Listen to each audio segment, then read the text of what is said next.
The UK's debt problem. Why Britain is approaching a critical point. Britain's national debt has reached a level that would have been unthinkable just a few decades ago. Today, it stands at roughly £2.9 trillion and continues to grow at an alarming pace. Each month, tens of billions are added to the total, pushing the country deeper into a financial position that is becoming increasingly difficult to defend. What makes this situation especially troubling is that Britain's debt has now surpassed the size of its entire economy. For years, this imbalance was largely ignored. Borrowing was cheap, investors were confident, and the government could raise money without much resistance. But the environment that allowed this to continue is rapidly disappearing. Interest rates are rising, inflation has returned, and the cost of servicing existing debt is climbing faster than policymakers expected. As a result, a question that once seemed absurd is now being asked openly. Can Britain really afford the debt it has accumulated?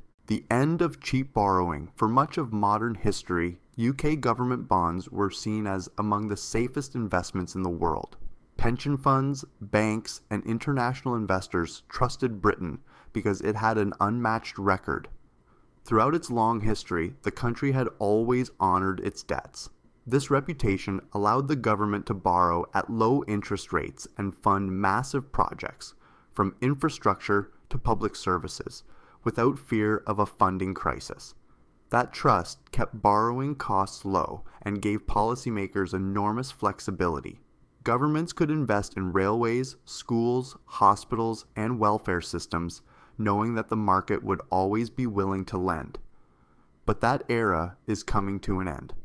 Rising prices and higher interest rates have dramatically changed the equation. Money that once flowed easily is now expensive, and the bill for past borrowing is growing rapidly.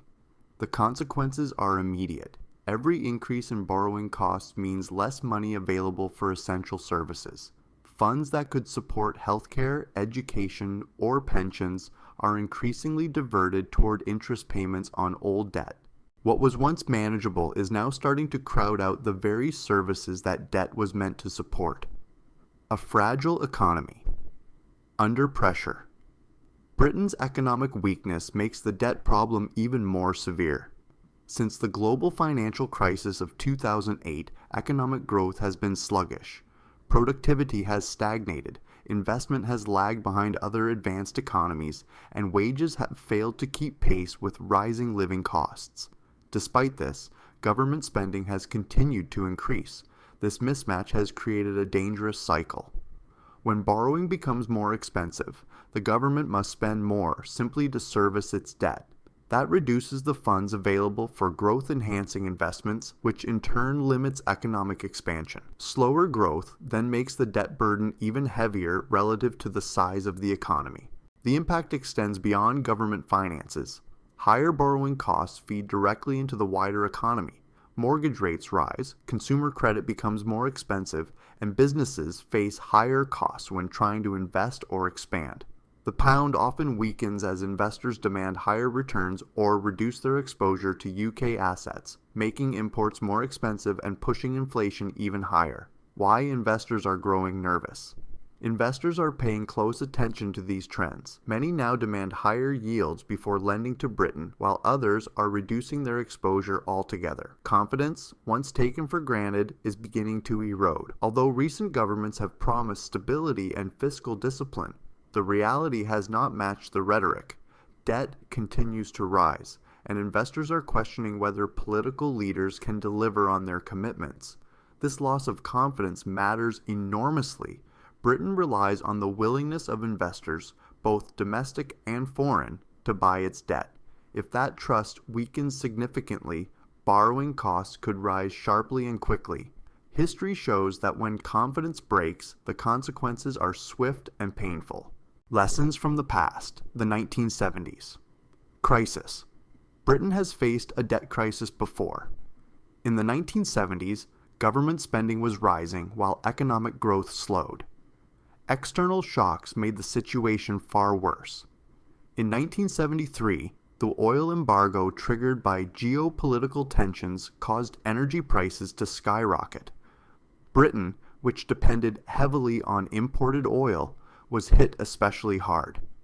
Inflation surged into double digits, interest rates soared, and investors began to see British debt as risky. Borrowing costs climbed to levels that made refinancing nearly impossible. By 1976, the situation had deteriorated so badly that Britain was forced to seek a bailout from the International Monetary Fund, the largest loan the IMF had ever issued at the time. The episode was deeply humiliating, but Britain avoided default. The recovery, however, came at a high cost. Harsh austerity measures left lasting damage, and it took years for confidence to return. The discovery of North Sea oil eventually eased pressure on public finances and helped stabilize the economy, but the scars remained. The lesson from that period is clear. Debt crises can be survived, but only through painful adjustments that reshape society for decades. The 2008 financial crisis and its aftermath. Just as Britain began to stabilize, the global financial crisis of 2008 struck. What started as turmoil in the US banking system quickly spread worldwide, and Britain found itself at the center of the storm. Major banks collapsed, credit markets froze, and unemployment surged. To prevent a complete economic collapse, the government took drastic action. Massive sums were borrowed to rescue failing banks and inject liquidity into the economy. These measures worked in one sense. The financial system was saved, but the recovery that followed was weak and uneven. Growth stagnated, productivity fell, and many industries never fully recovered. For the first time in modern history, Britain's debt began to rise faster than its economy. In the years that followed, the situation worsened, leaving the European Union added uncertainty while public spending continued to grow. Throughout the 2010s, economic growth remained modest, averaging below 2% a year, while national debt ballooned by hundreds of billions of pounds. The economy became increasingly vulnerable to shocks, the pandemic. That vulnerability was exposed dramatically during the COVID-19 pandemic. Faced with an unprecedented crisis, the government once again turned to borrowing on a massive scale.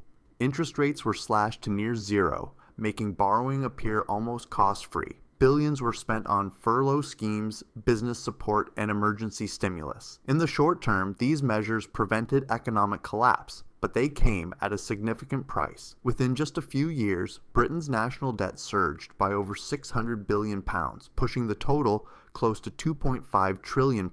Rising rates and a new reality, higher interest rates, have transformed Britain's debt problem. In the past, economic growth helped reduce the relative burden of debt. Today, growth is weak, and the cost of borrowing is rising rapidly. As a result, the debt burden feels heavier with each passing year. Signs of strain are already visible. Mortgage payments have soared, household budgets are under pressure, and real wages have fallen. In a single year, average mortgage costs jumped dramatically, leaving many families struggling to keep up.